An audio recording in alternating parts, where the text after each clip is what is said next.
going on, BookTube?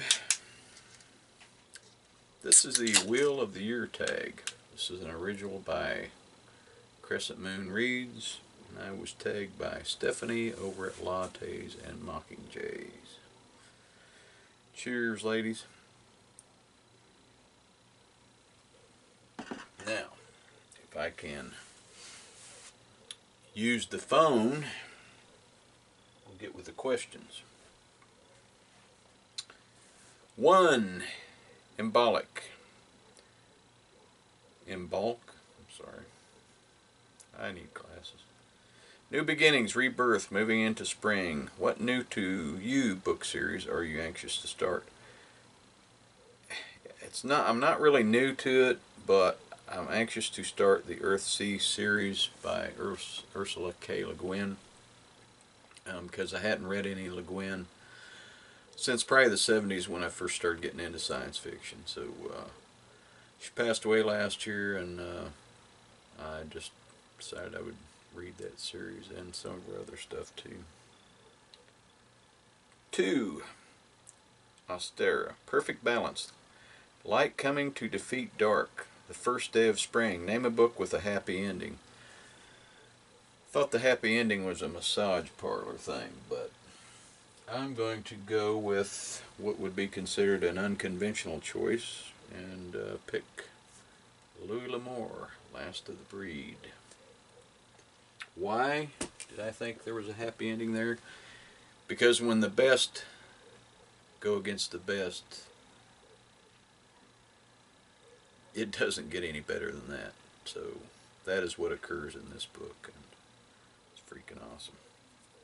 3. Beltane. Vitality and fertility. The peak of spring heading into summer. It is a time for passion and love. Name your favorite passionate couple, canon or not. That is an easy one. That would be William and Layla from Broken Clocks. Let me describe it to you this way.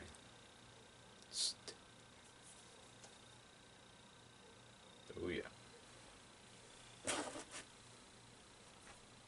4. Litha. Longest day. The sun is in full power.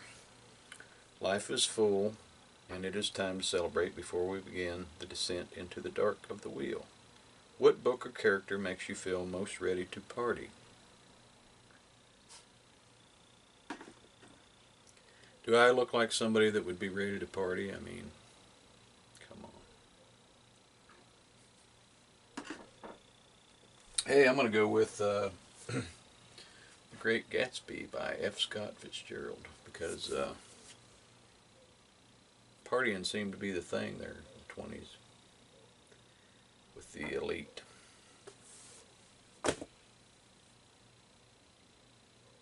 5. Llamas. First harvest, moving into autumn. The first grain is harvested. What tasty treat in a book would you love to be able to pull from the pages to eat? Well, this is another probably unconventional answer, or something that's probably a bit strange to people, but the rafter goblin in Enchanted Pilgrimage, when he goes and meets up with this guy, and they're eating cheese and bread. And I've had this experience with Louis L'Amour novels when they're in a place and they're eating cheese and bread. I like cheese and bread, and it just, I don't know, there's something about it. 6. Mabon. Perfect balance, dark coming to defeat light, the first day of autumn, a time of reflection on the year's fruition. What is a project you're proud of that you have recently made progress in? Well, I've been going through my novel Gray Sun, The Colored Rain, which I'm going to submit next month, and we'll see what happens. Not expecting a lot, but still. Okay, come back. Sam Hain, this is 7. All Souls Night. The point of death in the wheel, the boundary between worlds is thinnest. Time to honor ancestors. Name a book that represented your ethnic heritage, or if you have not read one yet, say what ethnic ancestry you would like to see in a book. Well, I'm not exactly sure.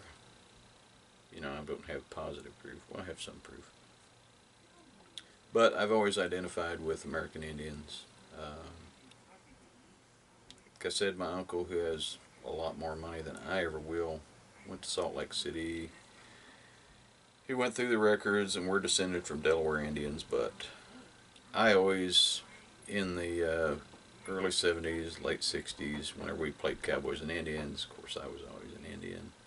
Um, so if I had a preference, and I've read, you know, books with Native Americans in them, that would be it. I mean, heck, I played Tawami in the school play. They're like, who wants to be the Indian? I'm like, it'd be me. 8. Yule, deepest dark. Darkness is in peak, and we wait for the light to return. What book dealt with a very heavy topic, but ultimately relayed a message of hope?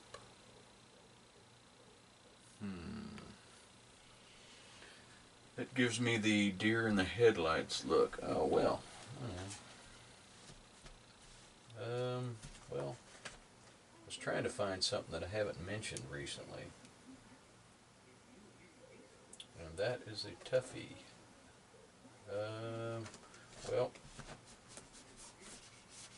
I'm going to go with The Hate You Give by Angie Thomas. Because, you know, that's a heavy topic. But I think as long as it keeps getting discussed and it's kept out there, that eventually,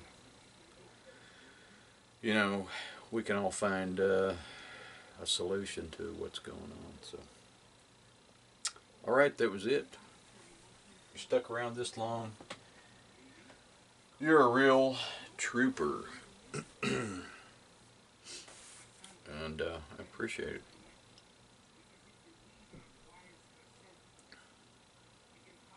We all need support. If you want to support this channel, send money, beef jerky, beer, all that stuff. I'm sorry. Thanks for the tag, Stephanie. And what's her name over at Crescent? And reads Rhiannon. Sorry. I'm old and I'm tired. Can't remember everything. Thanks, everybody. Cheers, my friends. Bye.